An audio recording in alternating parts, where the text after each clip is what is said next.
गुरुवार बृहस्पतिवार के दिन भगवान विष्णु की पूजा की जाती है। इस दिन व्रत करने से बृहस्पति देव प्रसन्न होते हैं और मनचाहा फल देते हैं। बृहस्पति की पीड़ा से मुक्ति पाना चाहते हैं तो अनुराधा नक्षत्र युक्त गुरुवार से व्रत आरंभ करके 7 गुरुवार तक व्रत रखें। इस व्रत से धन संपत्ति की प्राप्ति होती है एवं निसंतानों को पुत्र प्राप्ति होती है। परिवार में सुख शांति बनी रहती है और सभी आनंदपूर्वक रहते हैं। प्राचीन समय की बात है। किसी राज्य में एक बड़ा प्रतापी तथा दानी राजा राज्य करता था। वह प्रत्येक गुरुवार को व्रत रखता एवं भूखे और गरीबों को दान देकर पुण्य प्राप्त करता था, परंतु ये बात उसकी रानी को अच्छा नहीं लगता था। वह न तो व्रत करती थी और न ही किसी को एक भी पैसा दान में देती थी और राजा को भी ऐसा करने से मना करती थी। एक समय की बात है, राजा शिकार खेलने को वन को चले गए थे। घर पर रानी और दासी थी। उसी समय गुरु बृहस्पतिदेव साधु का रूप धारण कर राजा के दरवाजे पर भिक्षा मांगने को आए। साधु ने जब रानी से भिक्षा मांगी तो वह कहने लगी, हे साधु महाराज, मैं इस दान और पुण्य से तंग आ गई हूँ। आप कोई ऐसा उपाय बताएं जिससे कि सारा धन नष्ट हो जाए और मैं आराम से रह सकूं। बृहस्पतिदेव ने कहा, हे देवी, तुम बड़ी विचित्र हो। संतान और धन से कोई दुखी होता है।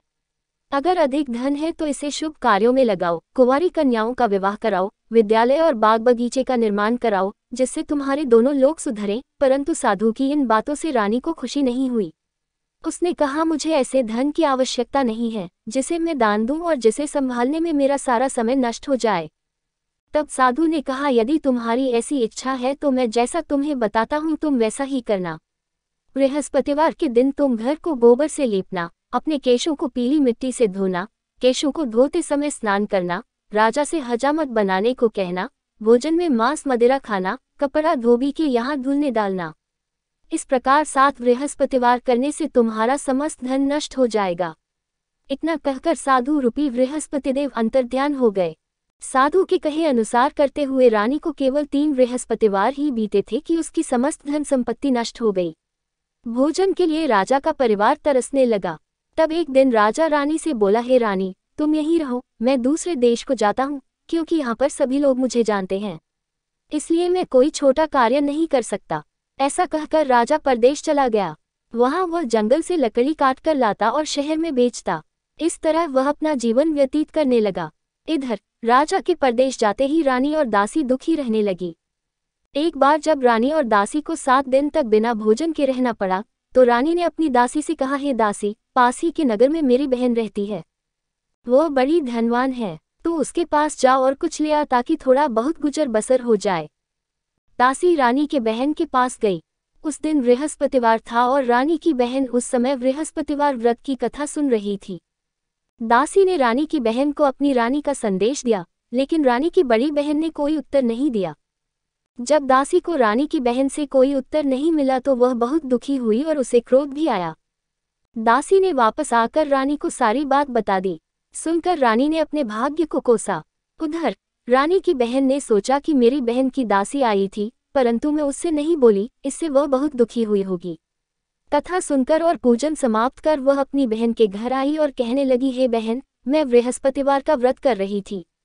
तुम्हारी दासी मेरे घर आई थी, परंतु जब तक कथा होती है तब तक न तो उठते हैं और न ही बोलते हैं, इसलिए मैं नहीं बोली। कहो दासी क्यों गई थी? रानी बोली, बहन, तुमसे क्या छिपाऊं, हमारे घर में खाने तक को अनाज नहीं था। ऐसा कहते कहते रानी की आंखें भर आई। उसने दासी समेत पिछले 7 दिनों से भूखे रहने तक की बात अपनी बहन को विस्तारपूर्वक सुना दी। रानी की बहन बोली, देखो बहन, भगवान बृहस्पतिदेव सबकी मनोकामना को पूर्ण करते हैं। देखो, शायद तुम्हारे घर में अनाज रखा हो। पहले तो रानी को विश्वास नहीं हुआ, पर बहन के आग्रह करने पर उसने अपनी दासी को अंदर भेजा तो उसे सचमुच अनाज से भरा एक घड़ा मिल गया। ये देखकर दासी को बड़ी हैरानी हुई। दासी रानी से कहने लगी, हे रानी, जब हमको भोजन नहीं मिलता तो हम व्रत ही तो करते हैं, इसलिए क्यों न इनसे व्रत और कथा की विधि पूछी जाए ताकि हम भी व्रत कर सके। तब रानी ने अपनी बहन से बृहस्पतिवार व्रत के बारे में पूछा। उसकी बहन ने बताया, बृहस्पतिवार के व्रत में चने की दाल और मुनक्का से विष्णु भगवान का केले की जड़ में पूजन करें तथा दीपक जलाएं, व्रत कथा सुने और पीला भोजन ही करें। इससे बृहस्पतिदेव प्रसन्न होते हैं। व्रत और पूजन विधि बतलाकर रानी की बहन अपने घर को लौट गई। 7वें रोज बाद जब गुरुवार आया तो रानी और दासी ने निश्चयानुसार व्रत रखा। खुरसाल में जाकर चना और गुड़ बीन लाई और फिर उसकी दाल से केले की जड़ तथा विष्णु भगवान का पूजन किया। अब पीला भोजन कहाँ से आए, इस बात को लेकर दोनों बहुत दुखी थे। चूंकि उन्होंने व्रत रखा था इसलिए गुरुदेव उन पर प्रसन्न थे, इसलिए वे एक साधारण व्यक्ति का रूप धारण कर 2 थालों में सुंदर पीला भोजन दासी को दे गए। भोजन पाकर दासी प्रसन्न हुई और फिर रानी के साथ मिलकर भोजन ग्रहण किया। उसके बाद वे सभी गुरुवार को व्रत और पूजन करने लगी। बृहस्पति भगवान की कृपा से उनके पास फिर से धन संपत्ति हो गया, परंतु रानी फिर से पहले की तरह आलस्य करने लगी। तब दासी बोली, देखो रानी, तुम पहले भी इस प्रकार आलस्य करती थी, तुम्हें धन रखने में कष्ट होता था, इस कारण सभी धन नष्ट हो गया और अब जब भगवान गुरुदेव की कृपा से धन मिला है तो तुम्हें फिर से आलस्य होता है। बड़ी मुसीबतों के बाद हमने ये धन पाया है, इसलिए हमें दान पुण्य करना चाहिए, भूखे मनुष्यों को भोजन कराना चाहिए और धन को शुभ कार्यों में खर्च करना चाहिए, जिससे तुम्हारे कुल का यश बढ़ेगा, स्वर्ग की प्राप्ति हो और पितर प्रसन्न हो। दासी की बात मानकर रानी अपना धन शुभ कार्यों में खर्च करने लगी, जिससे पूरे नगर में उसका यश फैलने लगा। गुरुवार के दिन प्रातःकाल स्नान करके बृहस्पति देव की पूजा करें। पूजन में पीली वस्तुएं, पीले फूल, चने की दाल, मुनक्का, पीली मिठाई, पीले चावल और हल्दी चढ़ाएं। इस दिन केले के पेड़ की भी पूजा की जाती है तथा पढ़ते और पूजन के समय सच्चे मन से मनोकामना पूर्ति की प्रार्थना करें। जल में हल्दी डालकर केले के पेड़ पर चढ़ाएं और केले की जड़ में चने की दाल और मुनक्का चढ़ाएं। इसके पास ही दीपक जलाकर पेड़ की आरती करें। गुरुवार के व्रत में दिन में एक समय ही भोजन करना चाहिए। पूजन के बाद भगवान बृहस्पति की कथा सुननी चाहिए।